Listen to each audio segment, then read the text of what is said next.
Video like जरूर कर लीजिए और ऐसे वीडियो लगातार फ्री में पाने के लिए चैनल को तुरंत सब्सक्राइब कर लीजिए और बेल आइकन को जरूर टैप कर लीजिए ताकि आगे भी सारे वीडियो आपको मिलते रहे। यूट्यूब में फॉलो करते हैं तो प्लीज ये वाला फ्री टेलीग्राम चैनल जरूर ज्वाइन कर लीजिएगा। सारे नोटिफिकेशन सारे अपडेट यहीं पे आते हैं, ध्यान रखिए।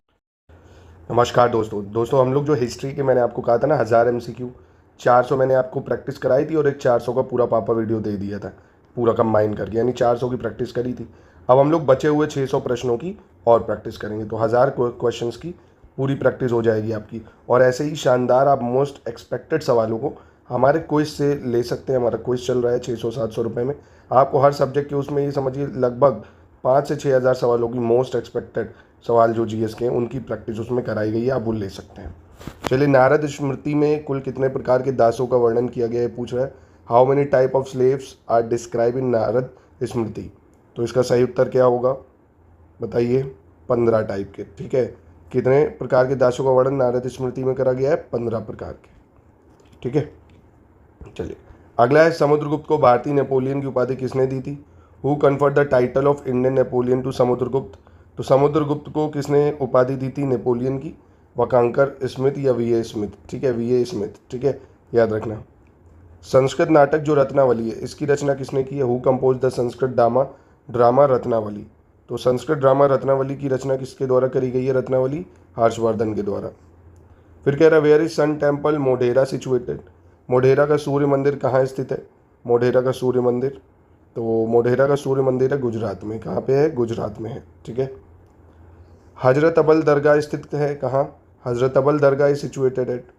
तो हजरत अबल दरगाह ये आपको कहाँ देखने को मिलेगी? ये मिलेगी श्रीनगर में। कहाँ पे? श्रीनगर में। ठीक है। इसके बाद कह रहा all India trade union Congress के बारे में निम्नलिखित पर विचार करके उस विकल्प को चुने जो सही ढंग से मेल नहीं खाता है। All India trade union Congress की बात कर रहे हैं। ठीक है, जैसे founder NM Joshi, president Lala Lajpat Rai, vice president VV गिरी, जनरल सेक्रेटरी दीवान चमन लाल। तो यहाँ पे देखिए जो आपका कौन सा गलत है ये आपको बताना है, which is not correctly match. जो वाइस प्रेसिडेंट थे वो थे NM जोशी। ठीक है, NM जोशी वाइस प्रेसिडेंट थे इसके all India trade union Congress, जो कि 1920 में बनी थी। और पहले प्रेसिडेंट तो लाला लाजपत राय थे, सेक्रेटरी जनरल जो थे चमन लाल दीवान। ठीक है, तो ये याद रखिएगा 406 में आपका C वाला जो है वो गलत हो जाएगा। फिर क्या है, अंगुत्र निकाय में वर्णित कौन से दो महाजनपद दो गणतंत्रात्मक स्वरूप के थे? विच to महाजनपद mention in Anguttara Nikaya were of two republican nature, है ना। तो ये भी काफ़ी महत्वपूर्ण सवाल है। तो एक वज्जी और एक मल्ला। ठीक है, वज्जी मल्ला ये गणतंत्रात्मक थे। गणतंत्रात्मक मतलब जैसे आज है जनता द्वारा चुना जाना। ठीक है, निम्नलिखित में से कौन सा एक सही सुमेलित नहीं है? Which of the following is not correctly match. तो इसमें कौन सा मैच नहीं कर रहे बताना आपको। मालविक इग्नामित्र कालिदास, चारुदत्तम कामंदक, देवी चंद्रगुप्तम विशाखा दत्ता और स्वप्रवाश दत्ता भास। तो यहाँ पे कौन सा गलत है? यहाँ पे B वाला गलत हो जाएगा। चारुदत्तम भी भास के द्वारा लिखा गया है। ठीक है, एक संस्कृत मतलब प्ले है एक तरह से संस्कृत का, इसको भी भाष नहीं लिखा है। ठीक है, चलिए आगे बढ़ते हैं। सम्राट अशोक ने निम्नलिखित अभिलेखों में से किस एक में स्वयं को मगध का सम्राट बताया है? पता है आपको? Which one of the following inscription emperor Ashoka has describe himself as emperor of Magadh. आप इतनी हिस्ट्री पढ़ चुके हो इतने टाइम से, आप कोशिश करो कि इन सवालों के उत्तर आप दे पा रहे हो कि नहीं दे पा रहे हो। ठीक है, नहीं दे पा रहे हो तो फिर से रिवीजन की आपको ज़रूरत है। तो भबरू इंस्क्रिप्शन जो है वहाँ पे, ठीक है, भबरू इंस्क्रिप्शन ने मतलब सम्राट अशोक ने इसमें स्वयं को मगध का सम्राट भबरू इंस्क्रिप्शन में बताया। ठीक, चलिए अगला देखते हैं 410। निम्नलिखित कथनों में से कौन सा सत्य है? Which of the following statement is true. गंधर्व वेद सामवेद का उपवेद है, धनुर्वेद यजुर्वेद का उपवेद है, शिल्पवेद अथर्ववेद का उपवेद है। तो इसमें से कौन सा सही होगा? तो देखिए इसमें तीनों ही सही हो जाएंगे कि गंधर्व वेद जो है वो सब वेद है सामवेद का, धनुर्वेद शव वेद है यजुर्वेद का, शिल्पवेद शववेद है अथर्ववेद का। याद भी रखना है आपको, सिर्फ देखना ही नहीं है। जो नहीं आते प्रश्न उनको नोट डाउन करके रिवाइज करिए, बहुत ज़रूरी प्रश्न का संकलन है ये। फिर है निम्नलिखित में से किस सुल्तान के नाम का कोई सिक्का प्राप्त नहीं होता है? Which of the following Sultan does not have a coin in his name. किसमें? गिवन ऑप्शंस में, इल्तुतमिश, कुतुबुद्दीन ऐबक, बलबन या गियासुद्दीन तुगलक। तो कुतुबुद्दीन ऐबक ने किसी टाइप का सिक्का नहीं चलाया था अपने नाम का। फिर कह रहा निम्नलिखित कथनों में हड़प्पा सभ्यता से संबंधित कौन सा कथन सत्य होगा, ये आपको बताना है। हड़प्पा संस्कृति में कहीं से भी किसी भी मंदिर के अवशेष प्राप्त नहीं हुए हैं। सैंधव समाज मात्र सत्तात्मक था यानी मैट्रियार्कल था। कुबड़ वाला सांड इस सभ्यता में विशेष पूजनीय था, हमड बोल। तो तीनों ही सही हो जाएंगे भाई, है ना, तीनों स्टेटमेंट इसकी सही है। निम्नलिखित में से किस एक स्थल शिल्प पर विष्णु का वराह अवतार दर्शाया गया है? Eight which one of the following site sculpture the Varaha अवतार ऑफ विष्णु इज डिपिक्टेड? तो इनमें से कौन सी गुफा में दर्शाया गया है वराह अवतार विष्णु जी का? तो उदयगिरी केव। कहाँ पे? उदयगिरी केव्स में, जो उदयगिरी की गुफाएं हैं वहाँ पे। ठीक है। निम्नलिखित में से कौन सी एक गुप्त काल में वर्णित स्वर्ण मुद्रा थी? विच one of the following was a gold coin describe in Gupta period?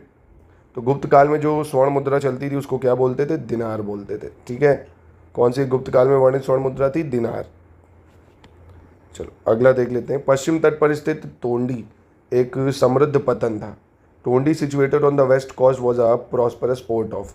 तो जो टोंडी था ये किसका पोर्ट था? एक तो ये पोर्ट था आपका चेराज लोगों का, है ना, चोला चेरा पांड्या जो थे चेराज का था टोंडी। ठीक है। मनु की विधि व्यवस्था में चोरी के लिए निम्नलिखित में से किसे सर्वाधिक दंड दिया जाता था? अगर चोरी करता है तो उसे सबसे ज़्यादा दंड दिया जाएगा। वो कौन था? ब्राह्मण, है ना। अगर ब्राह्मण चोरी करेगा तो सबसे ज़्यादा दंड उसी को दिया जाएगा। निम्नलिखित में से किसे सोम यज्ञ माना जाता है? Which was of the following was considered as Soma yajna? तो किसको सोम यज्ञ मानते हैं इनमें से हम? ये अग्निहोष्टम। किसको? अग्निहोष्टम को मानते हैं सोम यज्ञ। निम्नलिखित में से कौन सा एक प्रतिलोम विवाह है? Which of the following is an inverse marriage? तो इनवर्स मैरिज या प्रतिलोम विवाह कौन सा है? मैरिज ऑफ अ शूद्र boy to a Vysya girl, मतलब शूद्र लड़के का वैश्य लड़की से विवाह, ये एक प्रतिलोम विवाह है ना। इनवर्स मैरिज है, लड़का शूद्र लड़की वैश्य। निम्नलिखित में से कौन सा एक ऋग्वेद में स्त्रियों के विषय में गलत कथन है? Which one of the following is a wrong statement about women in Rigveda? वे सभा की कार्रवाई में भाग लेती थी, स्त्रियां यज्ञ का अनुष्ठान करती थीं, स्त्रियां युद्धों में सक्रिय भाग लेती थीं, या उपयुक्त में से कोई नहीं। तो इसमें से कौन सा गलत कथन है? तो गलत तो देखिए इनमें से कोई नहीं होगा, है ना, कोई भी गलत नहीं है, क्योंकि ये तीनों सही हैं। भाई सभा और समिति वगैरह में भाग नहीं लेती थी, जो इसको प्रजापति की दो पुत्रियां भी कहा जाता था, तो ये ठीक है। शुक्ल एवं कृष्ण के रूप में ज्ञात दो संस्करण किस वेद में सम्मिलित हैं? In which Vedas are the two version known as Shukla and Krishna found? तो ये कहाँ पे वर्णित है? सिर्फ यजुर्वेद में, है ना। शुक्ल और कृष्ण के रूप में ज्ञात दो संस्करण में यजुर्वेद में मिलते हैं। फिर क्या, दशराग युद्ध का प्रमुख कारण क्या था? What was the main reason for the battle of Dasharajna? क्या कारण था इसका प्रमुख? प्रीस्ट कंस्पायरेसी या पुरोहितों के षड्यंत्र की वजह से हुआ था ये। ठीक है। उत्तर वैदिक कालीन आर्यों को किस क्षेत्र का ज्ञान नहीं था? The Aryans of the later Vedic period did not have knowledge of which area? तो इनको किस क्षेत्र का ज्ञान नहीं था भाई? गंगा वैली का, दोनों समुद्रों का, या हिमालय की विभिन्न पर्वत चोटियों का, या कृष्णा नदी घाटी क्षेत्र का? तो कृष्णा नदी घाटी क्षेत्र का, या जो कृष्णा रिवर वैली है उनका आर्यों को ज्ञान नहीं था दक्षिण में। ठीक है। वैदिक समाज में उच्च आचार एवं नैतिक व्यवस्था थी, क्यों? There was a high moral and ethical system in the Vedic society because सत्य बोलना एक धार्मिक कर्तव्य था, अपराध बहुत कम होते थे, अपराधों पर कठोर नियंत्रण था, या उपयुक्त सभी? तो इसका सही उत्तर इस टाइप की सिचुएशन में तीनों ही सही होता है। फिर कह रहा है निम्नलिखित में से ऋग्वैदिक काल के विषय में कौन सा कथन सत्य है? Which of the following statement about Rigvedic period is true? कौन सा सही होगा? ब्राह्मण कर से मुक्त नहीं थे, कर का भार प्रायः वैश्य समुदाय पर था, शूद्रों की स्थिति दयनीय थी और बाल विवाह प्रचलित था। तो कौन सा कथन सही है? Burden of tax was usually on the Vysya community, ये सही हो जाएगा। ठीक है। ऋग्वैदिक के बारे में बी सही है 424 का। कह रहा किस स्मृतिकार ने पिता के जीवन काल में ही पुत्रों के बीच संपत्ति के विभाजन की अनुमति दी थी? Which smritikar allowed the division of property among sons during the lifetime of the father? तो इसका सही उत्तर क्या हो जाएगा? ये थे विज्ञानेश्वर। कौन थे? विज्ञानेश्वर। चलिए अगला देखते हैं। कह रहा जनक के दरबार में गार्गी ने किस विद्वान को चुनौती दी थी? Which scholar did Gargi challenge in the court of Janaka? तो इसका सही उत्तर क्या हो जाएगा? इसका हो जाएगा याज्ञवल्क्य। ठीक है। फिर कह रहा रुद्र की पत्नी के रूप में पार्वती के नाम किस अरण्यक में मिलता है? In which Aranyaka is the name of Parvati found as the wife of Rudra? तो किस अरण्यक में रुद्र की पत्नी के रूप में पार्वती के नाम मिलता है? इसका सही उत्तर क्या हो जाना चाहिए? तैतरय अरण्यक। ठीक है, तैतरय अरण्यक। याद रखना, ये सब थोड़े से आपको टफ लग रहे होंगे पर बहुत ही इंपॉर्टेंट सवाल हैं। लिंग पूजा का प्रथम उल्लेख किस पुराण में मिलता है हमें? इन विच पुराण द फर्स्ट मेंशन ऑफ लिंग वर्शिप इज फाउंड। लिंग पूजा का प्रथम उल्लेख हमें कौन से पुराण में मिलता है? तो इसका सही उत्तर क्या हो जाएगा? मत्स्य पुराण। ठीक है, मत्स्य पुराण। टू द पॉइंट चीज़ें हैं, याद तो रखनी ही पड़ेंगी, बिना इसके कोई ऑप्शन नहीं है आपके पास। इसके बाद कह रहा भक्ति का सर्वोत्तम उल्लेख किस उपनिषद से मिलता है? इन विच उपनिषद इज भक्ति फर्स्ट मेंशन? मुंडका, चंडोग्या, जैमिनी या श्वेताश्वत्रो उपनिषद? तो यही सही है, श्वेताश्वत्रो उपनिषद। इसी से भक्ति का जो उल्लेख है वो देखने को मिलता है। अगला, निम्नलिखित में से कौन सी महिला वह ब्रह्मवादिनी थी जिसने कुछ वेद मंत्रों की रचना की थी? Which of the following women was the brahmavadini who compose some of the Veda mantras? तो ये कौन थी? लोपामुद्रा। कौन थी? लोपामुद्रा। फिर कह रहा है अणुव्रत सिद्धांत का प्रतिपादन किया था। Anuvrata theory was propounded by Jainism, Mahayana Buddhism, Hinayana या लोकायत? तो ये अनुव्रत जो थ्योरी है ये जैनिज्म की है, जैन धर्म की अनुव्रत थ्योरी। ठीक है। दर्शन की मीमांसा प्रणाली के अनुसार मुक्ति निम्नलिखित में से किन साधनों से संभव है? अकॉर्डिंग टू मीमांसा school of philosophy liberation is possible through. तो मुक्ति कहाँ से मिल सकती है? लिबरेशन कैसे मिल सकता है? कर्मों से मिल सकता है, ये मीमांसा थ्योरी कहती है। नचिकेत और यम के बीच सुप्रसिद्ध संवाद कहाँ उल्लेखित है? Famous dialogue between Nachiketa's and Yama is mention in. तो ये हमें कहाँ देखने को मिलता है? कठोपनिषद में। कहाँ पे? कठोपनिषद में। चलिए, इसके बाद कह रहा है निम्नलिखित में से किस एक राज्यादेश में अशोक का व्यक्तिगत नाम का उल्लेख है? Which one of the following addict mention the personal name of Ashoka? Ashoka का पर्सनल नाम कहाँ पे लिखा हुआ पाया गया है? तो मास्की अभिलेख में। कहाँ पे? मास्की अभिलेख में। फिर कह रहा फिरोज शाह तुगलक की कौन सी नीति तुगलक साम्राज्य के लिए सर्वाधिक घातक सिद्ध हुई है? Which policy of Firoz Shah Tughlaq prove most fatal for the Tughlaq empire? तो इसका सही उत्तर क्या हो जाना चाहिए? तो जागीर प्रथा की पुनर्स्थापना सबसे ज़्यादा घातक साबित हुई यही है, जागीर प्रथा को वापस से चलाना। ठीक है।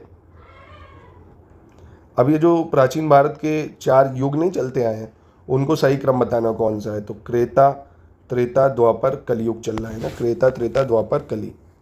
फिर कह रहा है देवदासी प्रथा भारत के किस भाग में प्रचलित थी? Devadasi system was prevalent in which part of India? तो देवदासी प्रथा भारत में कहाँ पे सबसे ज़्यादा प्रचलित थी? दक्षिण भारत में, साउथ इंडिया में। आरंभिक वैदिक साहित्य में सर्वाधिक वर्णित नदी है? The most mention river in the early वैदिक लिटरेचर? तो इसका सही उत्तर क्या हो जाएगा? सरस्वती नदी है ना, सरस्वती नदी जो है वैदिक साहित्य में सबसे ज़्यादा वर्णित नदी है। निम्नलिखित में से कौन सा आरंभिक जैन साहित्य का भाग नहीं है? Which one of the following is not a part of early Jain literature? तो जैन साहित्य का भाग इनमें से कौन सा नहीं है? थेरी गाथा जो है ये नहीं है जैन साहित्य का भाग, है ना, थेरी गाथा। ये बुद्धिज्म का है। बाकी ये आप देख सकते हैं अचरांग सूत्र या सूत्र कृतांग या वृहत कल्प सूत्र, ये सब जैन लिटरेचर का पार्ट है। प्राचीन भारतीय समाज के प्रसंग में निम्नलिखित शब्दों में से कौन सा शब्द शेष 3 के वर्ग का नहीं है? जैसे in the text of ancient Indian society which one of the following term does not belong to the category of other 3? कुल, वामसा, कोश या गोत्र? तो बहुत ही आसान भी है। कोश का मतलब यहाँ पे ट्रेजरी होगी, जहाँ पैसा रखा जाता है। बाकी कुल, वंश, गोत्र ये सब लीनियज सिस्टम है ना, कुल क्या है आपका, वंश क्या है, गोत्र क्या है, ये सब। चलिए 441 देख लेते हैं। निम्नलिखित में से किस मूर्ति कला में सदैव हरित स्तरीन चट्टान का प्रयोग माध्यम के रूप में होता था? Which one of the following sculpture invariably used green schist as the medium? तो इसका सही उत्तर क्या हो जाएगा? ये होगा गांधार स्कल्पचर। क्या हो जाएगा? गांधार स्कल्पचर। फिर कह रहा है निम्नलिखित में से कौन गुप्त काल में अपनी आयुर्विज्ञान विषयक रचना के लिए जाना जाता है? Who among the following is known for his work on medicine during the Gupta period? तो इसका सही उत्तर क्या हो जाएगा? ये थे सुश्रुत। क्या हो जाएंगे? सुश्रुत। ठीक है, आयुर्विज्ञान विषयक रचना के लिए जाने जाते थे सुश्रुत। महायान बौद्ध धर्म में बोधिसत्वा अवलोकितेश्वर को और किस अन्य नाम से जाना जाता था? In Mahayana Buddhism the Bodhisattva Avalokiteshvara was also called. इनको और किस नाम से जानते थे? इनको जानते थे पद्मपानी। ठीक है, पद्मपानी।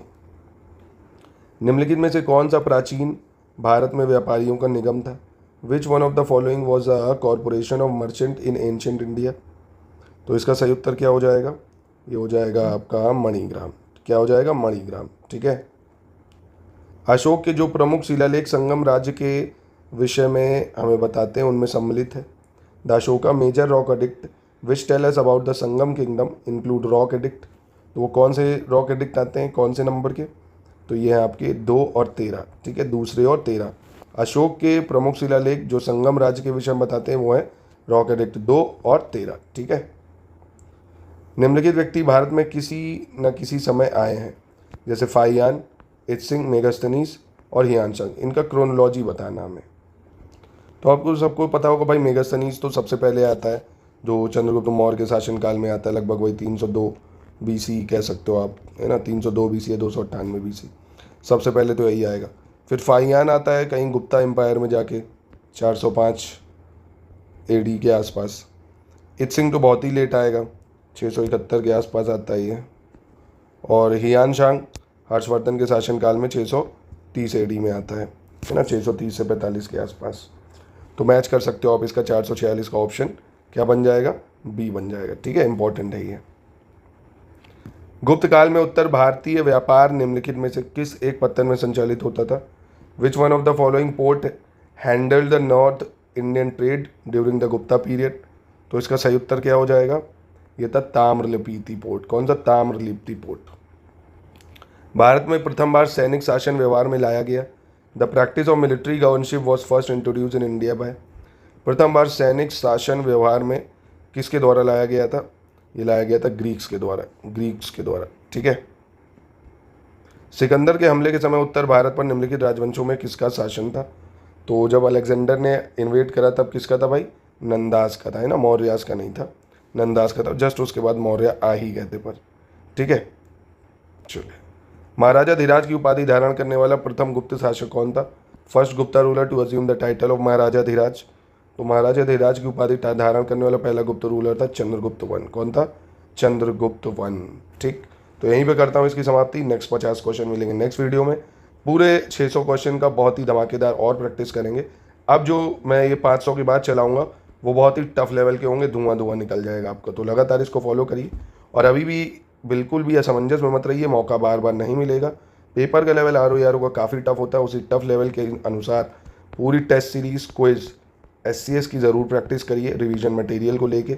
उसके रिवीजन मटेरियल को बार बार रिवाइज करिए, अपने समय को बढ़ाइए। इस टाइम 10 घंटे से कम पढ़ने से काम नहीं चलेगा, और जितना ज़्यादा हो सके उतना ज़्यादा बार बार चीज़ों को पढ़िए, प्रैक्टिस करिए, प्रैक्टिस करिए।